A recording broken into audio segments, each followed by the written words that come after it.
This is a CBS News Detroit update. Good morning, everyone. I'm Sandra Ali. Here's a look at your top headlines on this Friday. We're hearing the phone calls James Crumbley made from the Oakland County Jail, where he used threatening words to describe Prosecutor McDonald. Crumbley is the father of the Oxford High School shooter. Here's a clip from one of his expletive-filled phone calls. You gotta drive me insane in this place. Locked up, got cage for no reason. Yeah, McDonald, you're when I get out. James Crumbley and his wife Jennifer were sentenced this week to 10 to 15 years in prison for involuntary manslaughter. Jurors agreed they did not do enough to prevent their son from carrying out the shooting.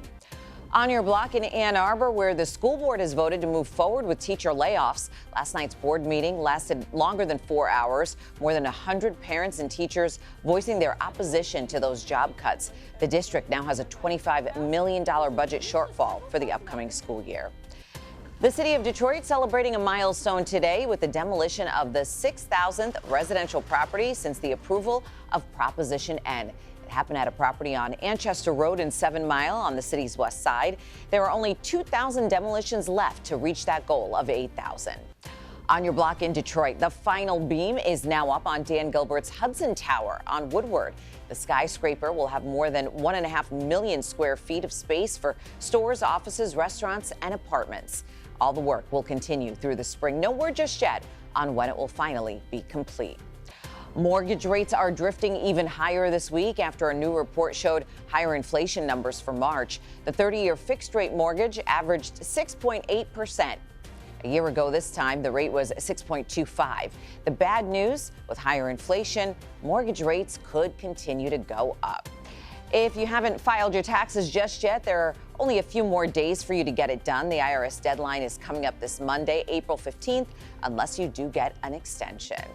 Let's go ahead and get a look at that weekend forecast now with Troy. Good Friday morning, Troy. Good morning, Sandra. Yes, it's Friday. We've made it almost to the weekend. The problem is today, like yesterday, a cold, rainy afternoon in store. We're going to continue with that rain throughout the afternoon and evening, but eventually late tonight and certainly through the day tomorrow, we will dry out. Today's high temperature, 50, almost 10 degrees below the average, below where we should be this time of year. So again, a chilly, rainy day. We're going to continue to see that spin on top of us as that area of low pressure pulls more moisture in place. We're also going to be dealing with a lot of wind today. Some winds gusting at times near 40 miles per hour or greater. So that could lead to some issues, even some power outages possible. We have to watch for that. The good news is for the weekend, we are going to be clearing out and looking sunny for your Saturday. Minimal rain chances trying to roll in very, very late on Sunday, but not a big deal. This is going to be a nice weekend, warming nicely as we head into your Sunday. But today, highs near 50 degrees, 50 in Tecumseh. We're going to see 49 in Ypsilanti. Canton right there at 50 degrees, warming to a high in Troy of 49. So area-wide, close to 50 even in northern zones. Sandusky at 47 degrees, Port Huron at 48 degrees, St. Clair at 48, and Lapeer in the upper 40s near 47 degrees. The next 7 days shape up like this. We will be drying out tomorrow and warming up, getting up to a high of 62 with sunny skies. And again, late in the day Sunday, a couple of showers, possibly a thunderstorm, but most of the day looking good. And warm Sunday, getting up to a high of 73. And Sandra, even Monday looking good before a pretty wet rest of the week next week. Back to you.